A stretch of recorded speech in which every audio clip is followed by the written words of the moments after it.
हैं बोल हिंदुस्तान। प्रधानमंत्री नरेंद्र मोदी ने झुंझुनू की जनता को संबोधित किया है। सातों कैंडिडेट भाजपा के यहाँ मौजूद थे। झुंझुनू हेडक्वार्टर की सीट दिलचस्प बनी हुई है, मुकाबला टक्कर का बताया जा रहा है। खुद प्रत्याशी हमारे साथ हैं, देखते हैं कि अब की बार जनता ने क्या भरोसा जताया है इनको। प्रधानमंत्री ने अब की बार झुंझुनू में संबोधन किया है, पूरा झुंझुनू की जनता यहाँ उमड़ आई है। कैसा लगता है झुंझुनू का समीकरण? बहुत अच्छा, आज आशीर्वाद देने के लिए हमारे देश की आन बान और शान, हमारे जनता के दिलों में घर बनाने वाले, जनता को हृदय में बसाने वाले, हृदय सम्राट, लोकतंत्र के सबसे बड़े महापर्व 25 तारीख को मतदान करने का सबको अपील करके गए और ये कह के गए कि 7 दिन तक का संकल्प लेंगे सारे, कि 7 दिन तक बिना थके बिना रुके भारतीय जनता पार्टी का कमल का फूल आप लोगों को खिलाना है। तो हम बहुत इस बात के लिए आदरणीय प्रधानमंत्री जी का आभार व्यक्त करते हैं कि उन्होंने आशीर्वाद देने के लिए इतने व्यस्ततम समय में से हमारे लिए समय निकाला। यहाँ पे लोगों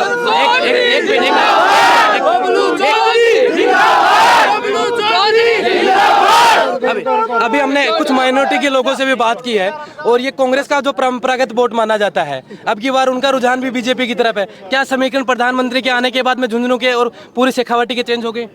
झुंझुनू प्रधानमंत्री जी का आगमन, अब की बार शेखावाटी में संपूर्ण सीटें भारतीय जनता पार्टी के खाते में जाएंगी। जिस तरीके से आश्वस्त किया है भाजपा की सरकार आने के ऊपर, जिस तरह से पेपर लीक और जहां भ्रष्टाचार रहा उनके खिलाफ कार्रवाई करने की और भय मुक्त राजस्थान की सरकार बनेगी, इस बात के लिए सब संकल्प लेके गए हैं कि अगले 7 दिन तक जी तोड़ मेहनत करके कमल का फूल खिलाएंगे। आपकी सीट ही सबसे दिलचस्प बनी हुई है क्योंकि यहाँ पर ओला परिवार है, दिग्गज नाम है जाट राजनीति में भी और कांग्रेस में भी, उसको टक्कर देने के लिए भरोसा किया है आपके ऊपर। क्या लगता है जनता का विश्वास अब की बात आप पालेंगे?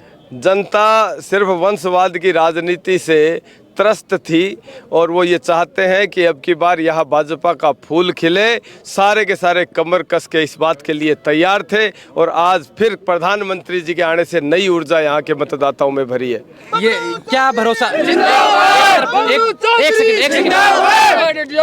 एक तरफ मुख्यमंत्री अशोक गहलोत और कांग्रेस की पार्टी की गारंटियां हैं और आज एक तरफ प्रधानमंत्री की गारंटियां, जनता किस पे भरोसा करने? जनता जानती है इस बात को कि जो कहते हैं वो करके दिखाते हैं। हमारे माननीय प्रधानमंत्री जी की बातों पे विश्वास करेगी और यहाँ कमल का फूल खिलेगा। क्या मानते हैं आखिर में चुनावों से ऐन वक्त पहले 5 दिन पहले प्रधानमंत्री का ये दौरा, सियासी समीकरण तो निश्चित तौर पे बदलेगा ही।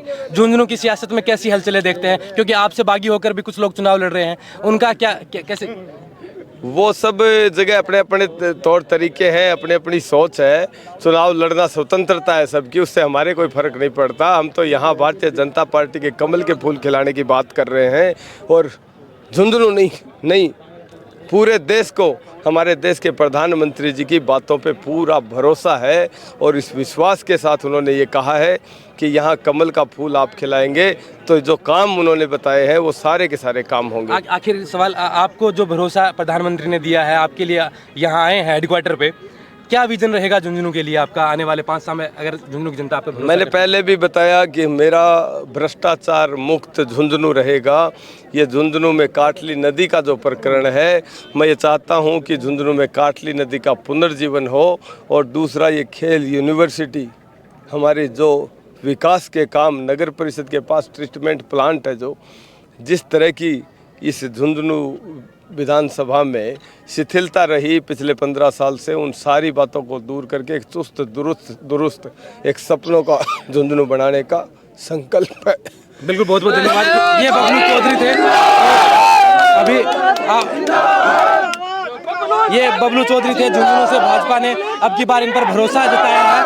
अब प्रधानमंत्री की सभा से समापन के बाद ये लोग जा रहे हैं। अब देखना होगा कि झुंझुनू की 7 सीट पर इनकी नज़र थी। ये आप